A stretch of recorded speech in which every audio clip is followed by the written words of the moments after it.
started with nothing, no name in the world, no wealth to protect, no comfort to fall back on, just a pair of tired hands, a restless heart, and a mind that refused to give up on the idea that life could be bigger than the street he grew up on. Today, millions listen to his words. Millions follow his journey. Millions find a piece of themselves inside the struggles he once tried to hide.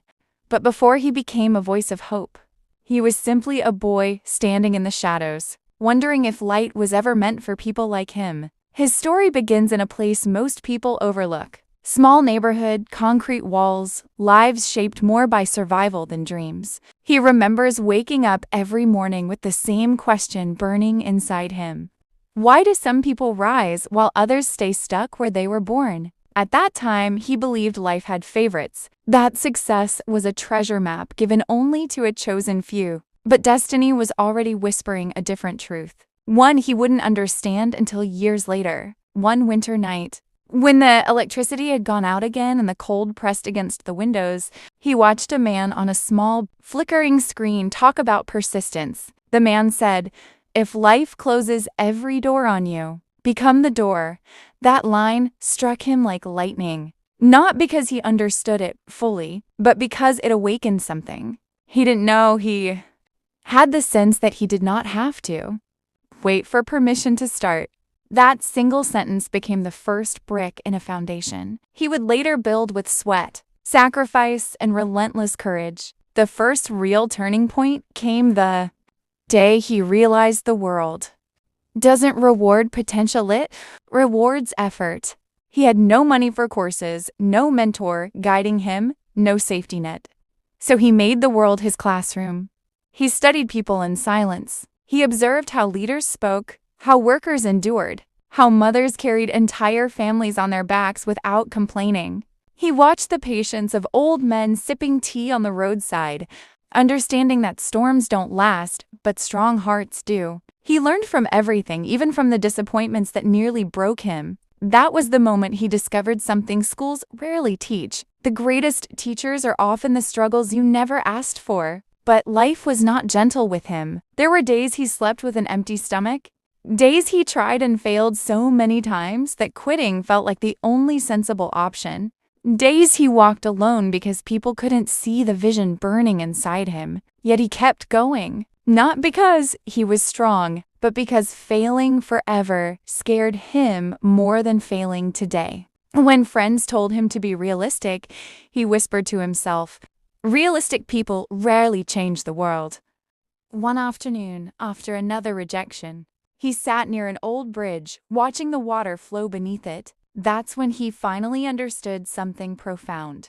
The river didn't need approval to keep moving. It flowed around obstacles, slipped through cracks, reshaped mountains over centuries. He realized he had been fighting his struggles like walls, when life was asking him to move through them like water. That simple shift didn't solve his problems overnight, but it changed how he fought them calmly, patiently, consistently. Slowly, his tiny steps started creating ripples. He began sharing his thoughts online, not expecting anyone to listen. He spoke about fears, failures, doubt, poverty, and the pressure of wanting more from life when everyone around you settles for less. People connected with the honesty, the rawness, the simplicity. His words didn't sound like a speech. They sounded like their own inner voice. And in a world full of noise, truth spreads faster than anything else. The world eventually noticed him, not because he was extraordinary, but because he spoke from the wounds people hide. Audiences grew. Messages flooded his inbox. People from across the globe said his journey reminded them that they still had power left inside. In those messages, he saw a reflection of his younger self, the boy who once thought he wasn't meant for more. He realized that the real miracle wasn't his success. It was the way his pain had turned into guidance for others. The deeper he went into his mission, the more he understood a universal truth. Every life carries a story powerful enough to change another life. You don't need perfection. You don't need money. You don't need approval. You only need the courage to speak your truth and the patience to walk through seasons that don't make sense yet. Someone out there needs your survival story. Someone out there needs the version of you that refused to break. A mentor once told him, "Strength is not built in the moments you win, but in the moments you continue after losing." That line stayed with him, shaping the way he worked, failed, and rose again. It taught him that every person climbs their own mountain, and the higher they go, the lonelier it gets. But if you keep climbing long enough, the view eventually makes every step worth it. And here's the deepest reality. He didn't inspire millions because he was born ready. He inspired millions because he started when everything around him said he shouldn't. His life proves a simple, powerful truth. Your beginning does not decide your ending. Your fear does not decide your future.